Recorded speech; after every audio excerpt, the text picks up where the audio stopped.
media ৰিপৰ্টত সেইখিনি তথ্য প্ৰকাশ পাইছে যদি আমি সেইখিনি সত্য বুলি ভাবোঁ তেনেহ'লে আমি ক'ব লাগিব ছিংগাপুৰ আৰক্ষীৰ তদন্ত এতিয়ালৈকে শেষ হোৱা নাই আৰু তেওঁলোকে সেইদিনাখন যিদিনা জুবিন গাৰ্গৰ মৃত্যু হৈছিল সেই মৃত্যুৰ ঘটনাটো কিবা সন্দেহজনক আছিল নেকি সেই বিষয়ৰ ওপৰত তেওঁলোকে অনুসন্ধান চলাই আছে কিন্তু আমাৰ অসম আৰক্ষীয়ে এই জুবিন গাৰ্গৰ মৃত্যুত ষড়যন্ত্ৰৰ এটা চিন পাইছে আৰু গোটেই বিষয়টোত জুবিন গাৰ্গক ষড়যন্ত্ৰ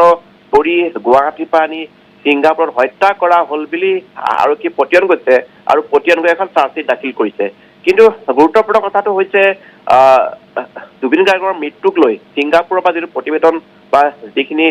তথ্য ওলাই আহিছে সেইখিনি তথ্যত ইয়াৰ পূৰ্বৰ যিটো ৰিপৰ্ট আছিল যে সেইদিনাখন জুবিন গাৰ্গৰ মৃত্যুৰ যিটো ঘটনা সেই ঘটনাটোত কোনো ধৰণৰ ফাউল প্লে তেওঁলোকে দেখা নাই অৰ্থাৎ কোনো ধৰণৰ তাত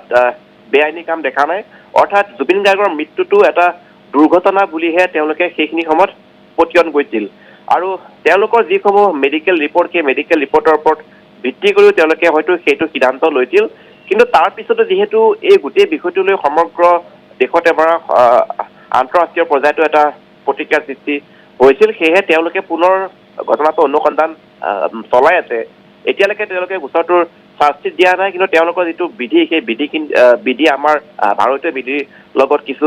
সুকীয়া এতিয়া সেয়েহে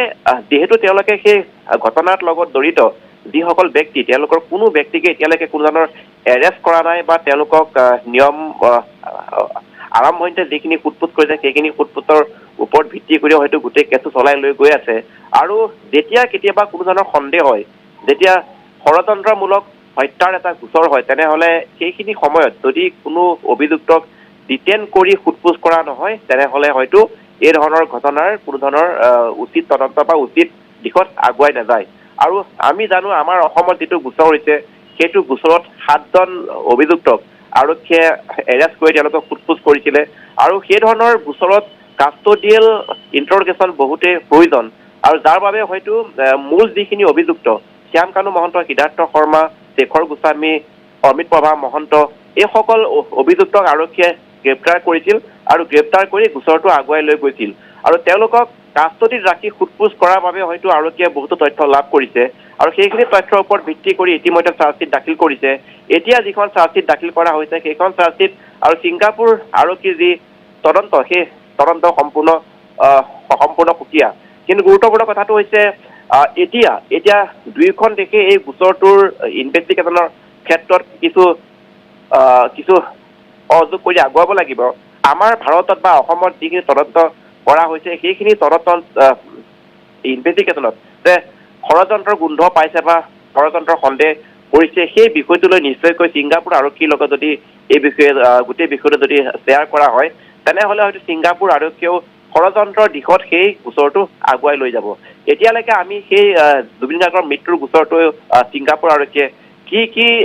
অভিযোগৰ ভিত্তিত তেওঁলোকে কেছটো ৰেজিষ্টাৰ কৰিছে সেই কথা এতিয়ালৈকে আমি গম পোৱা নাই আৰু যদি সেইখিনি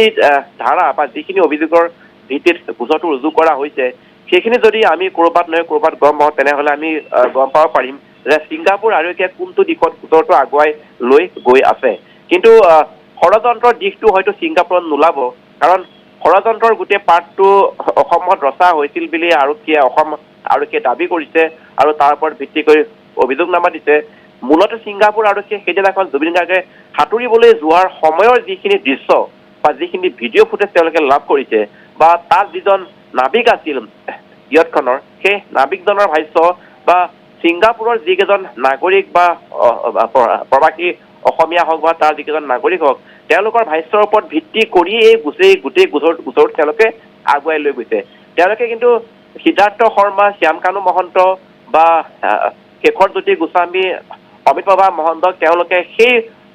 প্ৰথম দিনাই তেওঁলোকে নিয়ম মাফিক সোধপোছ কৰিছিল আৰু সেই সোধপোছখিনি কিছু সময়ৰ কাৰণে ডিটেইন কৰি ৰাখি এটা নৰ্মেল ষ্টেটমেণ্ট তেওঁলোকে ৰেকৰ্ড কৰিছিল আৰু যিহেতু তেওঁলোকে এইসকল অভিযুক্তক সেই স্থানত ডিটেইন কৰি বা গ্ৰেপ্তাৰ কৰি কোনো সোধপোছ কৰা নাই তেনেহ'লে তাত যে কিবা ফাউল প্লে হৈছিল বা তাত কিবা ষড়যন্ত্ৰৰ গোন্ধ আছিল সেয়া হয়তো তেওঁলোকে তাৰ পৰা স্পষ্ট কৰিব নোৱাৰিব এতিয়া ছিংগাপুৰ আৰক্ষীৰ তদন্ত কেৱল জুবিন গাৰ্গৰ মৃত্যুৰ যিটো পৰিৱেশ সেই পৰিৱেশটোৰ ওপৰত ভিত্তি কৰি লোৱা হৈছে আৰু তাৰ ফলত যিকেইটা ভিডিঅ' ফুটেজ লাভ কৰিছে সেইকেইটা ভিডিঅ' ফুটেজ পৰীক্ষা কৰা হৈছে আৰু তাৰ যিকেইজন নাগৰিক সেই নাগৰিককেইজনৰ ওপৰত ভিত্তি কৰি লোৱা হৈছে মূলতঃ যিখন ইয়ট সেই ইয়টখনৰ নাবিকজনৰ ওপৰত ভিত্তি কৰি লোৱা হৈছে কিন্তু নাবিকজনে যে সেই জুবিন গাৰ্গৰ মৃত্যুৰ সময়ত সকলোবোৰ দৃশ্য চাই আছিল সেই কথা আমি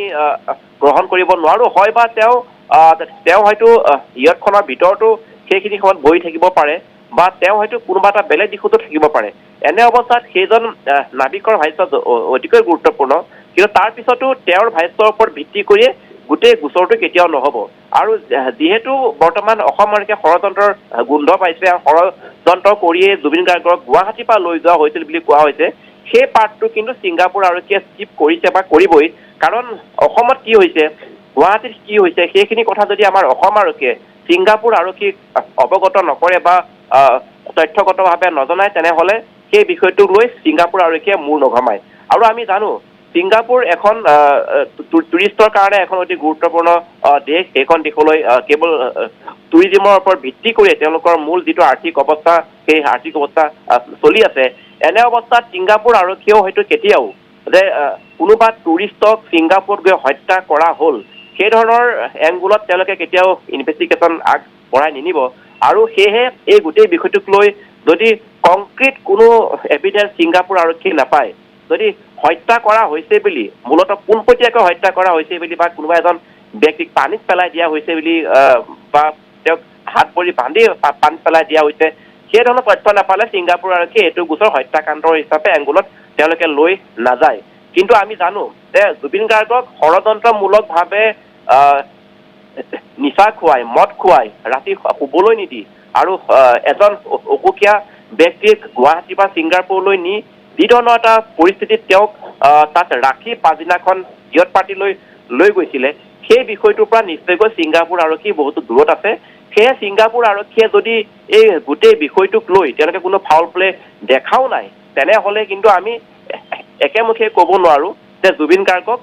এই যিসকল অভিযুক্ত সেইসকল অভিযুক্তে হত্যা কৰা নাই আৰু অসম আৰক্ষী বা SITয়ে এই গোচৰটোৰ এটা দীঘলীয়া তদন্ত কৰিছে বহুতো অভিযুক্তক উৎপোট কৰিছে আৰু অসম আৰক্ষীৰ যি অনুসন্ধান সেই অনুসন্ধান কিন্তু কেৱল যিসকল সেই স্থানত উপস্থিত আছিল সেইসকলৰ ভাষ্যৰ ওপৰত ভিত্তি কৰি এইটো অনুসন্ধান হৈছে বা তদন্ত আগুৱাই লৈ গৈছে আৰু মূলতঃ ইয়াত শেখৰজ্যোতি গোস্বামী আৰু অমৃত প্ৰভা মহন্তৰ ভাষ্যৰ ওপৰত ভিত্তি কৰিয়ে অধিক এই গোচৰটো আগুৱাই লৈ গৈছে তেওঁলোকৰ ভাষ্যৰ ওপৰত ভিত্তি কৰি এইটো গোচৰ যে হত্যাকাণ্ডৰ গোচৰ তাৰ ওপৰত পতিয়ন গৈছিল অসম আৰক্ষী আৰু তাৰ সেইখিনি কথাৰ ওপৰত ভিত্তি কৰি হয়তো আৰক্ষীয়ে হত্যাকাণ্ডৰ গোচৰ ৰুজু কৰিছিল এনে অৱস্থাত এই গোটেই বিষয়টো এটা ডাঙৰ গোচৰ আৰু জটিল গোচৰ